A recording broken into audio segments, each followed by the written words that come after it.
আগের শর্ত বহাল রেখে বিএনপি চেয়ারপারসন বেগম খালেদা জিয়ার সাজা স্থগিতের মেয়াদ আরও ৬ মাস বাড়ানো হয়েছে।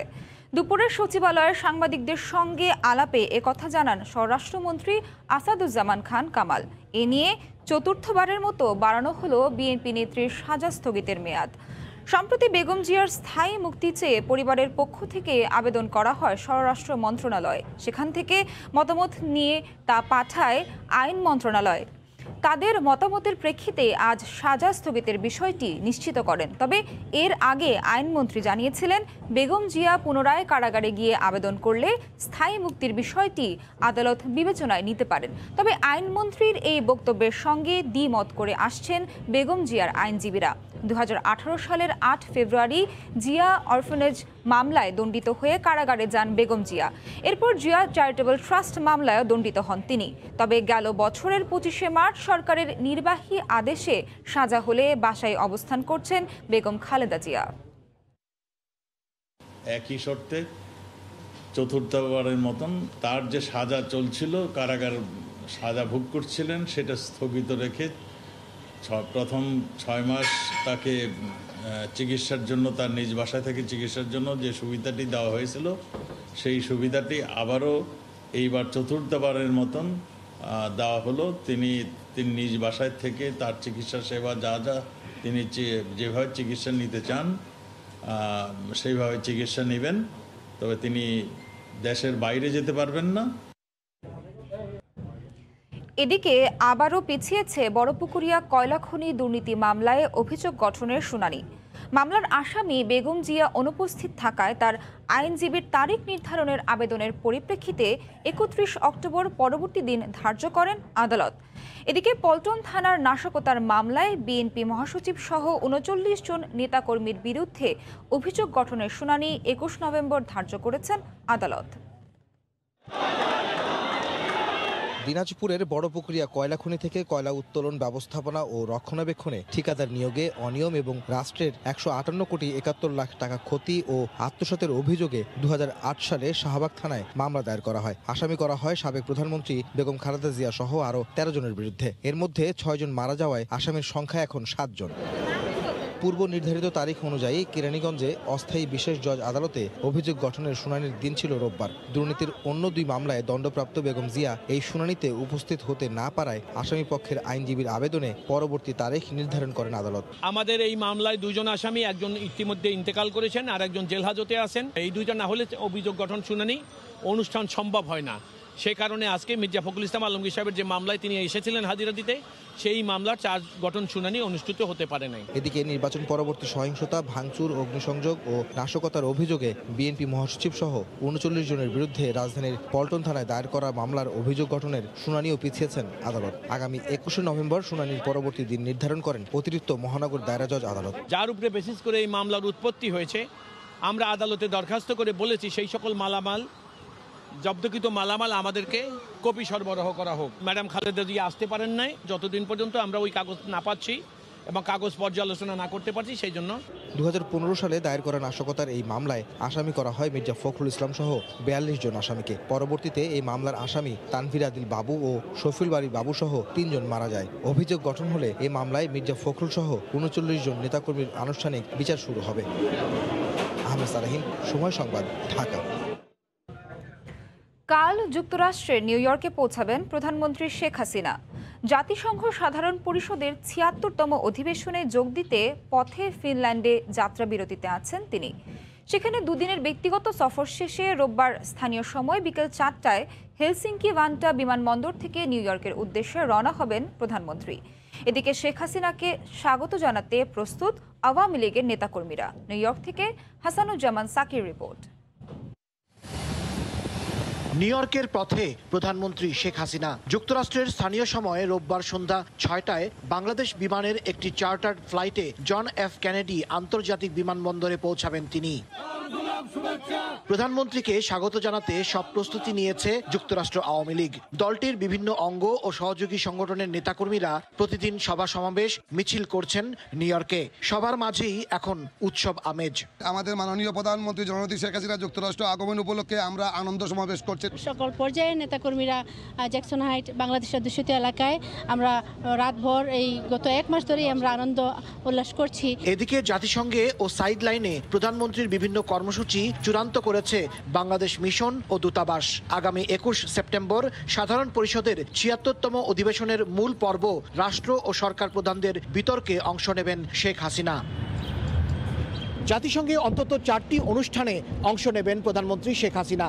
আর এখানেই বরাবরের মতো তিনি বাংলায় ভাষণ দেবেন 24 সেপ্টেম্বর। এখন প্রধানমন্ত্রীর আগমনের অপেক্ষায় দলীয় নেতাকর্মী এবং প্রবাসী বাংলাদেশিরা। হাসানুজ্জামান সাকি, সময় সংবাদ, জাতিসংঘ সদর দপ্তর, নিউ ইয়র্ক। 3 দিন পর মহাকাশ থেকে পৃথিবীতে ফেরা 4 পর্যটকের গল্প জানতে চোখ রাখুন সংবাদের শেষাংশে। ই কমার্স ইস্যু উঠল দেশের উচ্চ আদালতে।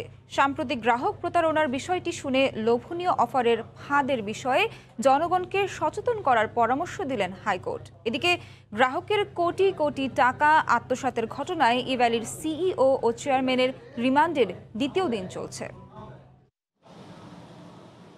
যুবক, ইউনিপে 2, ডেস্টিনি, সবশেষ ইভ্যালি ও ই অরেঞ্জ গ্রাহক ও বিনিয়োগকারীদের ফাঁদে ফেলে প্রায় 12,000 কোটি টাকা হাতিয়ে নিয়েছে। সব ক্ষেত্রেই জাঁকজমকপূর্ণ বিজ্ঞাপন, লোভনীয় অফারের চমক দেখিয়েছে তারা। প্রতারণায় জড়িতদের বিরুদ্ধে আইনগত ব্যবস্থা নেওয়া হলেও 1 টাকাও ফেরত পাননি কোনো গ্রাহক। সাম্প্রতিক এমন বিষয় নিয়ে আলোচনা হলো দেশের উচ্চ আদালতে। আদালত জানতে চান কিভাবে চলছে দেশের ই কমার্স খাত। এমনকি ইভ্যালির রাসেল ও তার স্ত্রীর গ্রেফতারের দিনও অনেকেই পণ্যের অর্ডার দিয়েছেন বলে জানা গেছে, যদিও অর্ডার স্থগিত রেখেছে তারা। এমন প্রেক্ষাপটে ই কমার্সের লোভনীয় অফারের ফাঁদের বিষয়ে জনগণকে সচেতন করার পরামর্শ দিলেন উচ্চ আদালত। 2টো কিনলে 4টি ফ্রি পাওয়া যাবে, 4টি কিনলে 8টি ফ্রি পাওয়া যাবে। তাদের পক্ষ থেকে এই ধরনের অবৈধ উদ্যোগে সাড়া দেওয়া ঠিক হয়নি। এটি এক ধরনের লালসার ফল। সাথে সাথে এটিও বলতে হবে, আমাদের দেশের যে আইনি কাঠামো আছে, এই আইনি কাঠামোতে ই অরেঞ্জ বা ইভ্যালি যে টাকাটা সংগ্রহ করেছে, এই টাকাটা কোথায় গিয়েছে এই লিঙ্কটি খুঁজে বাইর করার দায়িত্ব অ্যান্টি কারাপশন কমিশনের। এটি মানি লন্ডারিং এর কাজ। ইভ্যালির বিরুদ্ধে দুর্নীতির অনুসন্ধান চলছে, তবে প্রাথমিকভাবে অর্থ পাচারের উপাদান রয়েছে বলে মনে করেন দুদক আইনজীবী। দুর্নীতি দমন কমিশন একটা অনুসন্ধান কার্য শুরু করেছে এবং সেই অনুসন্ধান কার্যের সহায়তার জন্য বাণিজ্য মন্ত্রণালয় থেকে কিছু ডাটা দেওয়া হয়েছে, তথ্য উপাত্ত কিভাবে লন্ডারিং হয় না দেখার জন্য। তো এখন অনুসন্ধান এটা চলমান, অনেক দূর কাজ অলরেডি হয়ে গেছে। তবে আপাত দৃষ্টিতে মনে হচ্ছে মানি লন্ডারিং উপাদান থাকতে পারে আপাত দৃষ্টিতে। এদিকে ইভ্যালির সিইও রাসেল এবং চেয়ারম্যান শামীমা নাসরিনের রিমান্ডের দ্বিতীয় দিন চলছে। এক ভুক্তভোগীর করা মামলায় বৃহস্পতিবার এই দম্পতিকে গ্রেফতার করে র্যাব। রাশেদ বাপ্পি, সময় সংবাদ, ঢাকা। দেশি বিদেশি বিভিন্ন ব্র্যান্ডের নকল ওষুধ প্রস্তুত করে কুরিয়ারের মাধ্যমে ছড়িয়ে দেওয়া হয় সারা দেশে। সাধারণ ভোক্তারাও বোঝার উপায় নেই তিনি আসল না নকল ওষুধ কিনছেন। মিটফোর্ড কেন্দ্রিক নকল ওষুধ প্রস্তুতকারী চক্রের 3 সদস্যকে গ্রেফতার করেছে মহানগর গোয়েন্দা পুলিশ। জব্দ করা হয়েছে বিপুল পরিমাণ ভেজাল ওষুধ। বহুল প্রচলিত গ্যাসের ওষুধ বা জন্ম নিয়ন্ত্রণ পিল বা বিদেশি রং ফর্সাকারী ক্রিম, বোঝার উপায় নেই, দেখতে হুবহু আসলের মতো, আদতে সবই নকল। শনিবার ডিবির লালবাগ বিভাগ অভিযান চালিয়ে 16 ধরনের বিপুল পরিমাণ ওষুধ জব্দ করেছে। গ্রেফতার করা হয়েছে মিটফোর্ড কেন্দ্রিক গড়ে ওঠা ভেজাল ওষুধ প্রস্তুত ও বাজারজাতকরণ চক্রের 3 সদস্যকে। ব্যাটনোবেট এটা আনরেজিস্টার্ড একটা বিদেশি ওষুধ, ইনো আনরেজিস্টার্ড, তাছাড়া আরও আনরেজিস্টার্ড, আইপিলও আনরেজিস্টার্ড, এছাড়া ব্যান্ড আইটেমের বাসে পিরেকটিন, এরকম অনেকগুলো ওষুধ আমরা উদ্ধার করেছি। সবচেয়ে গুরুত্বপূর্ণ যে মেসেজটা সেটা হলো যে জনগণ যে প্রতারিত হচ্ছে এই সকল ওষুধ খেয়ে। আটক 3 জনেরই রয়েছে একাধিক গোডাউন ও ফার্মেসি। সেখান থেকে দেশের বিভিন্ন জেলার ফার্মেসিতে চাহিদার ভিত্তিতে বাজারজাত করে তারা। আমাদের একটি স্ট্রং মেসেজ সারা বাংলাদেশব্যাপী আমরা দিয়েছি। ওষুধ সেখানে ওষুধ বিক্রেতা থেকে শুরু করে ওষুধ যারা উৎপাদন করছে এই ধরনের ভেজাল ওষুধ, নকল ওষুধ এবং ব্যান্ড আইটেম, তাদেরকে আমরা আইনের আওতায় আনছি এবং কঠোরভাবে আইনকে আমরা প্রয়োগ করব। ওষুধ প্রশাসনের দাবি, জনবল সংকটের পরও বিভিন্ন সময় অভিযান পরিচালনা করছেন তারা। তবে বাজারে নকল ওষুধের সরবরাহ কেন বন্ধ হচ্ছে না মেলেনি তার সদুত্তর। Safe medicine is very much important. ঔষধ এফেক্ট করে হচ্ছে লিভারে এবং কিডনিতে, যার কারণে এখন আমাদের দেশে কিডনি রোগের সংখ্যা একটু বাড়ছে। আমাদের জনবল সংকট রয়েছে, আমাদের সর্বমোট জনবল 720 জন, যার মধ্যে আমাদের কর্মরত রয়েছে 370 জন। ফার্মেসি থেকে কেনার সময় ওষুধ প্রশাসনের রেজিস্টার্ড নম্বর দেখে নেওয়ার পরামর্শ পুলিশের। রেজিস্টার্ড নাম্বার থাকে, সেটা দেখার দায়িত্ব কিন্তু জনগণের। কামরুজ্জামান মামুন, সময় সংবাদ, ঢাকা।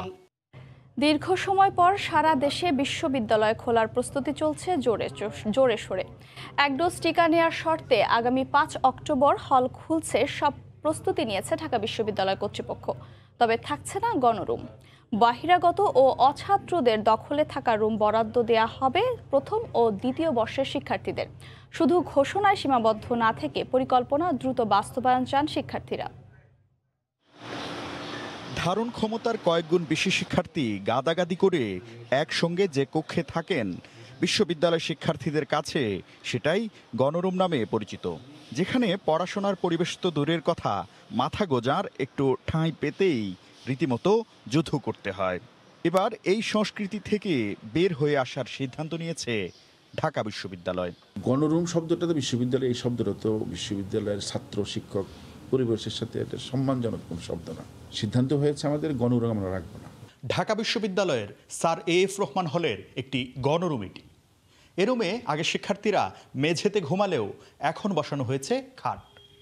আর আগে 30 থেকে 40 জন শিক্ষার্থী এ রুমে থাকলেও এখন থাকবেন মাত্র 8 জন। সব হলের প্রবেশ পথে বসানো হয়েছে হাত ধোয়ার বেসিন। শিক্ষার্থীদের যেন মেঝেতে ঘুমাতে না হয় সেজন্য তৈরি করা হচ্ছে খাট। রিডিং রুম ও ডাইনিং রুম থেকে শুরু করে সব কিছু সাজানো হচ্ছে নতুন সাজে। হল প্রভোস্টরা বলছেন ধাপে ধাপে গণরুম মুক্ত হবে ঢাকা বিশ্ববিদ্যালয়। 5 তারিখে যখন আসবে সেই দিনই যে গণরুম উঠাই দেওয়া যাবে এটা অবাস্তব কথা, কারণ তাদের জিনিসপত্র তো ওখানে রয়েই গেছে। আসলে পরে তাদেরকে শিফট করে দেওয়া হবে। ঘোষণায় সীমাবদ্ধ না রেখে সিদ্ধান্তের দ্রুত বাস্তবায়ন চান শিক্ষার্থীরা।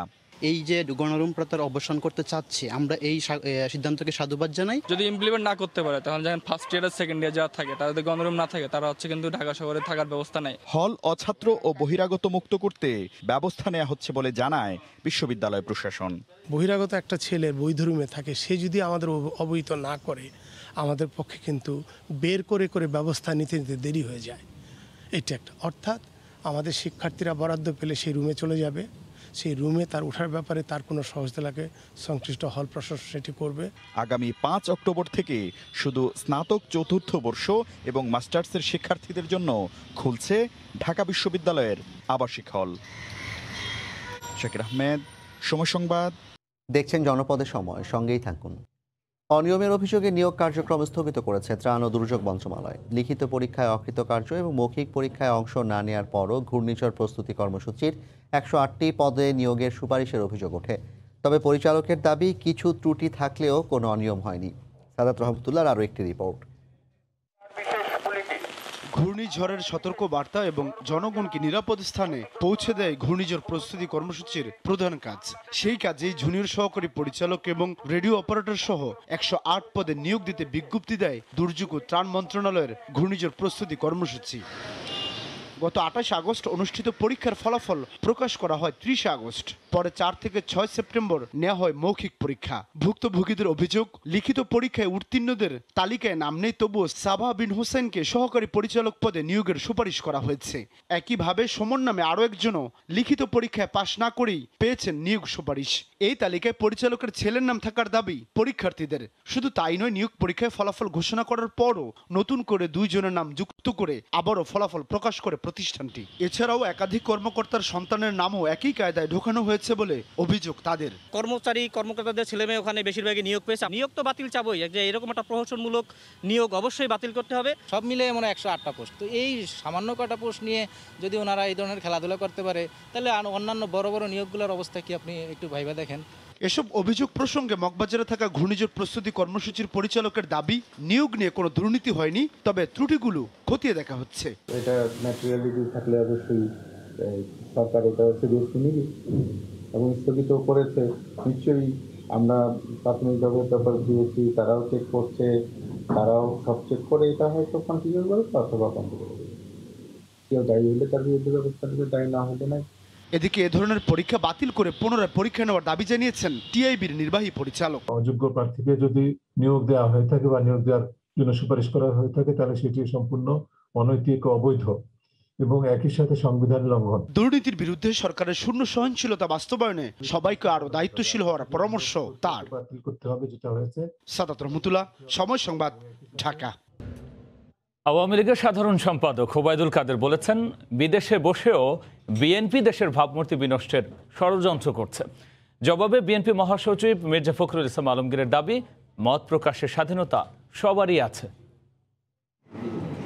দলীয় প্রধান বেগম জিয়ার কারাদণ্ড হওয়ার প্রায় 3.5 বছর পর সাংগঠনিকভাবে সিরিজ বৈঠক করে বিএনপি। রুদ্ধদ্বার সেই বৈঠকের পর রোববার বিকেলে চেয়ারপারসনের গুলশান কার্যালয়ে সংবাদ সম্মেলনের আয়োজন করে তারা। টানা 3 দিনের সেই ধারাবাহিক বৈঠকের শেষে সবার দৃষ্টি যখন সভার সিদ্ধান্তের উপর, তখন বিএনপি মহাসচিব ব্রিফিংয়ে আলোচনায় আনেন নিউ ইয়র্ক কাণ্ড। দাবি করেন, জ্যাকসন হাইটসে বিএনপির ওপর আওয়ামী লীগের নেতাকর্মীরা হামলা চালিয়ে মত প্রকাশের স্বাধীনতায় হস্তক্ষেপ করেছে। নিউ ইয়র্কের জ্যাকসন হাইটে যারা বিএনপি সমর্থন করেন তাদের ওপরে একটা আক্রমণ হয়েছে আপনার আওয়ামী সন্ত্রাসীদের দ্বারা। তীব্র নিন্দা জানাচ্ছি, কারণ মত প্রকাশের স্বাধীনতা সব দেশে সবখানেই থাকা উচিত। আমেরিকায় তো আরও বেশি আছে। সেখানে আপনার একটা শান্তিপূর্ণ একটা আপনার যে মিটিং হচ্ছিল সেইখানে তারা আক্রমণ করেছে। এদিকে নিজে বাসভবনে ভার্চুয়াল ব্রিফিংয়ে জ্যাকসন হাইটসে বিশৃঙ্খলার ঘটনায় উদ্বেগ প্রকাশ করে আওয়ামী লীগের সাধারণ সম্পাদক ওবায়দুল কাদের বলেছেন, বিএনপি একদিকে যেমন দেশে বিশৃঙ্খলা সৃষ্টি করছে, তেমনি বিদেশেও দেশের ভাবমূর্তি বিনষ্টের ষড়যন্ত্রে লিপ্ত তারা। সরকারের উন্নয়ন তাদের সহ্য হচ্ছে না, তারা দেশে স্থিতিশীলতা চায় না, চায় অস্থিরতা। তারা একদিকে যেমন দেশে বিশৃঙ্খলা সৃষ্টির পায়তারা করছে, অন্যদিকে বিদেশে দেশের ভাবমূর্তি বিনষ্টের ষড়যন্ত্রে লিপ্ত। আমরা বিএনপির এর ষড়যন্ত্রমূলক দূরভিসন্ধির তীব্র নিন্দা করছি। এ সময় প্রধানমন্ত্রী শেখ হাসিনার জাতিসংঘে সাধারণ অধিবেশনে যোগদানের জন্য নিউ ইয়র্কে আগমনের প্রাক্কালে বিএনপির বিক্ষোভ ষড়যন্ত্র ও দূরভিসন্ধিমূলক বলে মন্তব্য করেন আওয়ামী লীগ সাধারণ সম্পাদক। এখন তাদের লক্ষ্য। আহমেদ সালেহিন, সময় সংবাদ, ঢাকা। দেখছেন রাতের সময়, সঙ্গেই থাকুন। ঝোপঝাড়ে ভরে গেছে রাজধানীর পান্থকুঞ্জ পার্ক, চলছে মাছ চাষ। আধুনিকায়নের লক্ষ্যে 2019 সালে কাজ শুরু হলেও বন্ধ রয়েছে প্রায় 3 বছর। পার্কের মধ্যে ঢাকা এলিভেটেড এক্সপ্রেসের কয়েকটি খুঁটি বসানোর কাজ বাকি রয়েছে বলেই এমন স্থবিরতা। কাজল আব্দুল্লাহ রিপোর্ট। রাজধানীর অন্যতম ব্যস্ত এলাকা কারণ বাজার, বাংলা মোটর, হাতিরপুল ও পান্থপথ জোন। জনবহুল এই পরিসরে একটু স্বস্তির জায়গা হিসেবে খ্যাত পান্থকুঞ্জ পার্ক, যেখানে দিনের শুরু ও শেষে অনেকেই করতেন শরীরচর্চা, আর দুপুরে তপ্ত রোদে ক্লান্ত পথচারীর খণ্ডকালীন বিশ্রামের আশ্রয় ছিল এ পার্ক। বছর 3 আগেও খুব ভালো পরিবেশ না থাকলেও উন্মুক্ত ছিল সবার জন্যই। বর্তমানে ঝোপঝাড়ে পার্ক অনেকটাই জঙ্গলের মতো। সংস্কারের লক্ষ্যে নিরাপত্তা বেষ্টনীর জন্য দেয়া টিনের বেড়া ভেঙে পড়েছে, চুরি হয়ে গেছে অনেক জায়গায়। এসব অব্যবস্থাপনা নিয়ে দক্ষিণ সিটি কর্পোরেশন জানায়, ঢাকা এলিভেটেড এক্সপ্রেসওয়ের 3টি পিলার বসবে পান্থকুঞ্জ পার্কের মধ্যে, কিন্তু পিলারগুলোর পয়েন্ট না জানতে পারায় উন্নয়ন কাজ স্থগিত রয়েছে। যদিও ক্যামেরায় কথা বলতে নারাজ সংশ্লিষ্ট কর্মকর্তারা। নগর পরিকল্পনাবিদরা বলছেন, বর্জ্য ব্যবস্থাপনা কেন্দ্র, পাবলিক টয়লেট ও বক্স কালভার্টের কেন্দ্রস্থলের জটিলতায় রয়েছে পান্থকুঞ্জ পার্ক। নতুন করে যুক্ত হয়েছে এলিভেটেড এক্সপ্রেসওয়ের সমন্বয়হীনতা। এই সমস্ত পরিকল্পনাগুলো কাগজে কলমে পরিপক্ক হওয়া সত্ত্বেও গণপরিষদ নিয়ে আমাদের উন্নাসিকতা, অবহেলা এবং দায়িত্ব কাণ্ডজ্ঞানহীন আচরণের একটি উদাহরণ পান্থকুঞ্জ। এদিকে দীর্ঘদিন পার্কটির অব্যবস্থাপনায় সমস্যা তুলে ধরেন নানা বয়সীরা। আমরা আগে খেলতে আসতাম, এখন আমরা খেলতে পারছি না। আমাদের এখানে যদি একটু মানুষের হাঁটাচলা বা বিনোদনের যদি ব্যবস্থা অতি দ্রুত সম্ভব করা যায়, তাহলে আমাদের সবার জন্য হয়তো মঙ্গল হবে। 2017 সালে ঢাকা দক্ষিণ সিটির জল সবুজে ঢাকা কর্মসূচির আওতায় উন্নয়ন কাজ চলছিল পান্থকুঞ্জ পার্কের। কাজল আব্দুল্লাহ, সময় সংবাদ, ঢাকা। নারায়ণগঞ্জে শীতলক্ষা নদীর জায়গা দখল করায় পাটকল ও লবণ কারখানার গুদাম সহ 25টি অবৈধ স্থাপনা উচ্ছেদ করেছে বিএডব্লিউটি। এ অভিযান অব্যাহত থাকবে বলে জানিয়েছে বিএডব্লিউটি। নারায়ণগঞ্জ থেকে শওকত আলী সৈকতের পাঠানো তথ্য, সবিনের রিপোর্ট। রোববার দুপুর 12টা থেকে বিকেল 4টা পর্যন্ত সোনাগাঁও উপজেলার কাঁচপুর এলাকায় শীতলক্ষার পূর্ব ও পশ্চিম তীরে অভিযান চালায় বিআইডব্লিউটি এর ভ্রাম্যমাণ আদালত। এ সময় গুড়িয়ে দেওয়া হয় পাটকল ও লবণ কারখানার গুদাম সহ কাঁচা পাকা 25টি অবৈধ স্থাপনা। এ সময় নদীর তীরে সীমানা পিলার পুনঃস্থাপনে বাধা দেয় স্থানীয়রা। তাদের সঙ্গে কথা বলে নির্বাহী ম্যাজিস্ট্রেট শোভন রাংসা। পরে নতুন 10টি পিলারের জটিলতা নিরসন করেন তিনি। শীতলক্ষা নদী দখলমুক্ত করতে উচ্ছেদ অভিযান অব্যাহত থাকবে বলে জানিয়েছে বিআইডব্লিউটিএ। সময় সংবাদ, নারায়ণগঞ্জ।